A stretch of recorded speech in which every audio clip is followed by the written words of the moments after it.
Here's a brief recap of the Adidas Predator series over the last 4 years. They released the Predator Instinct, an evolution of the LZ1 and LZ2. Great concept, but a concept that people were pretty much sick of. It didn't sell, so they canceled it. In comes Ace 15.1, the unofficial replacement for the Predator series, also not well received. Then we get the Ace 16 Plus Pure Control, their first major release laceless boot. That is extremely well received and becomes very, very popular for the brand. We get the second generation, Ace 17 Plus Pure Control, also very well received. And then for 2018, they decide, hey, let's bring the Predator back, which means that the Ace 18 Plus ended up being the Predator 18 Plus. It was an unofficial rebranding, the return of the Predator. And of course, longtime Predator fans were not being fooled. It was a knitted upper, no rubber elements, and a collar, none of which was ever part of the Predator series. And then pros started wearing a leather variation of this Predator with a lowered collar, and of course leather instead of prime knit. The public wanted it, and Adidas said, no, you can't have it. Until now, the Predator 18.1 in the leather upper variation. I have it here, we're gonna take a closer look, but spoiler alert, it's not that special.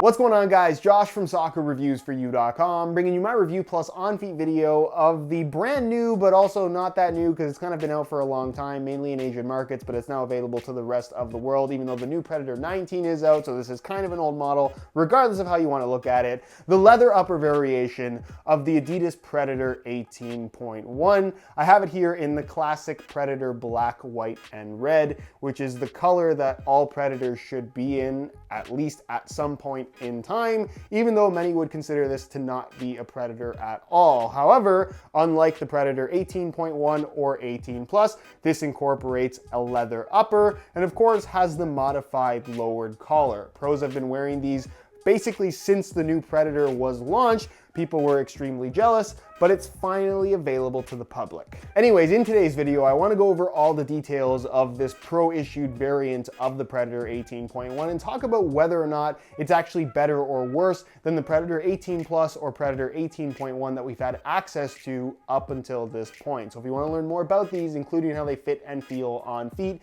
please stick around, watch the entire video. And if you're interested in a pair for yourself, like I mentioned, they are actually available now in multiple different colorways at a pretty heavily discounted price. If you click the first link down below or the little pop-up in the corner of the screen, that'll take you to the review page on my website where you'll find buy it now links with exclusive SR4U coupon codes. You'll be able to pick these up as low as $135. Keep in mind a regular Predator 18.1 retails for $225.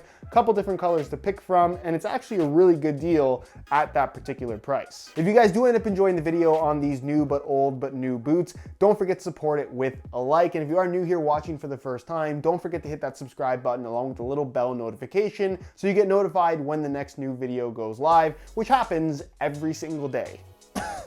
Which is why I'm losing my voice. Included with the boots, just as you'd get with a regular pair of Predator 18.1s, you get a black and white Adidas box and a string bag that says Predator and Adidas. It gets a string bag score of 1 out of 2. So going back through Predator history once again, we have not had a leather Adidas Predator model since the Adi Power, which came out back in 2011, 2012. It's been quite a long time, but finally a leather upper variation is available. And I guess the reason why I'm not super excited about it is it's because it's kind of like the leather upper variation we've been seeing on all kinds of different models from Adidas through the years, where they really don't design the boots specifically to be leather. They kind of just chop off the front part and then insert a generic leather construction that they use on all kinds of different boots. In the case of the Predator 18.1, you might recognize this design. It's taken from the leather upper variation of the Ace 17.1,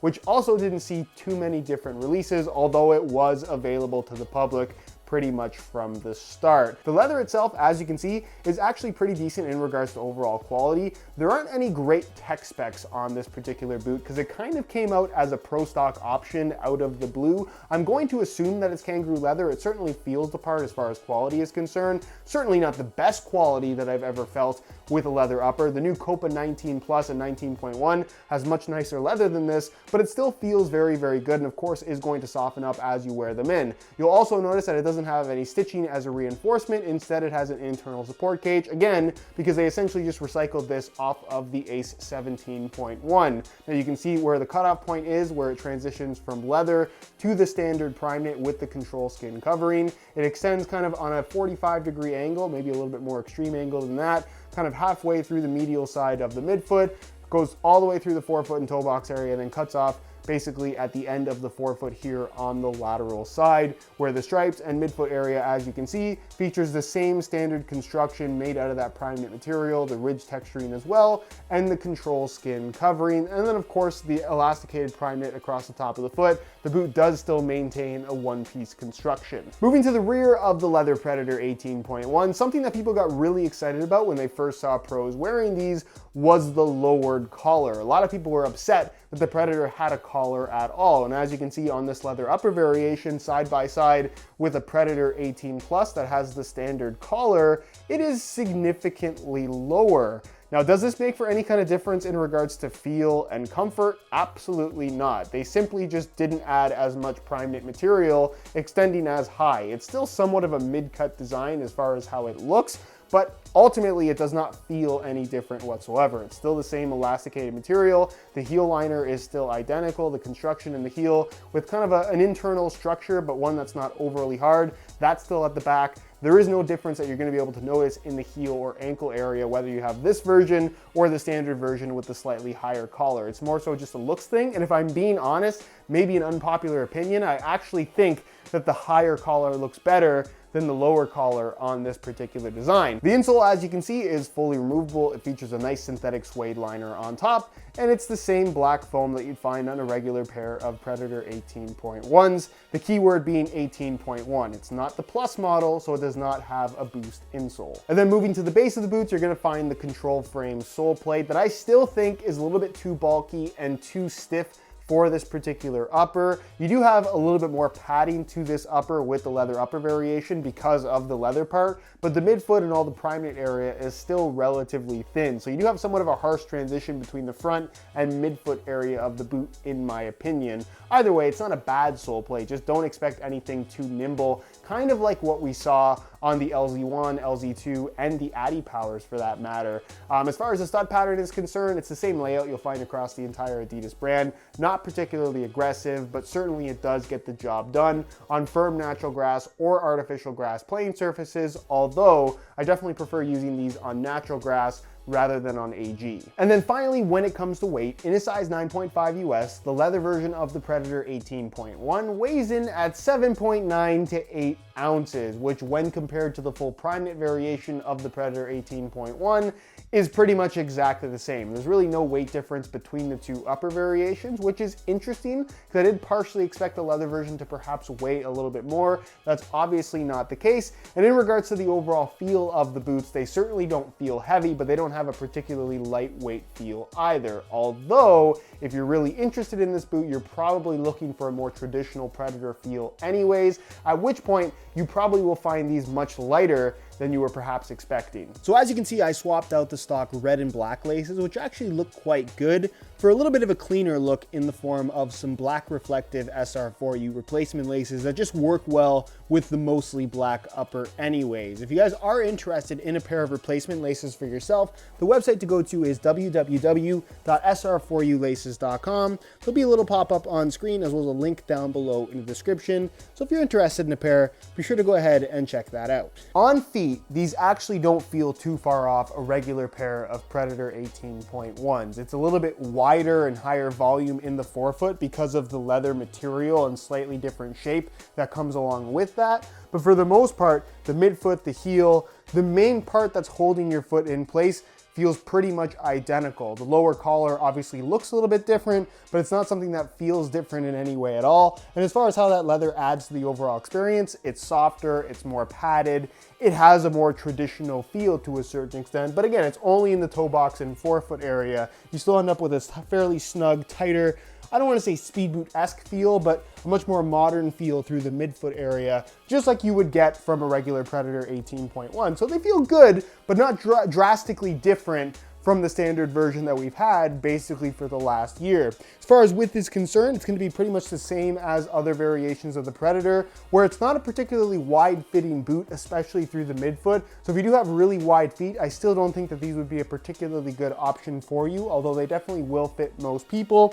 And as far as sizing is concerned, I'm wearing these in my usual size 9.5 US, and the fit and length is pretty much perfect. Same exact sizing as all the other Predators. So to answer the question, is the leather version of the Predator 18.1 the definitive Predator, the true return that we were looking for? In my opinion, no. It still feels a lot like the regular version of the Predator 18.1, just with a little bit of extra padding and obviously some stretch from the leather in the toe box and forefoot area. It's not a particularly inspired design in regards to how they implemented the leather. It's essentially just a recycled element from a previous A17.1, but as a whole, it does work. However, if I'm comparing this to other boots currently available, this is basically the Adidas version of the Puma 1.1 in the kangaroo leather upper variation that I would actually argue is a better quality boot. I think it fits a little bit better, is certainly a lot lighter, and I think it just has better performance characteristics in general. Is it as cool as this? Probably not, because this is going to be a little bit more exclusive based on them releasing it after the boot has been discontinued, but as a whole, it's still a really solid product. And if you've had your eye on a new pair of Predators but didn't like the fact that they weren't leather, you now have the option of a leather Predator that it doesn't look like we're going to get in the Predator 19 series, at least right away. So I guess stay tuned for that. And the fact that you can get these pretty heavily discounted right now does actually make them a pretty good purchase. All that to say that they're cool, but they're certainly not a true return of the Predator in my opinion. Anyways, guys, that is it for my review. Hopefully you enjoyed. If you did, be sure to support it with a like. Again, if you're interested in a pair of these in a couple different colorways that are available, pretty deeply discounted as well, you can click the first link down below. That'll take you to the review page on my website where you'll find buy it now links to pick these up for about 135 bucks. If you have any questions, leave them down below in the comments and I'll do my best to get an answer out to you as soon as I possibly can. Subscribe if you haven't already for daily videos on all the latest and greatest soccer gear. You can find all my social media information linked down below in the description as well. Other than that, guys, thank you so much for watching and we'll see you in the next one.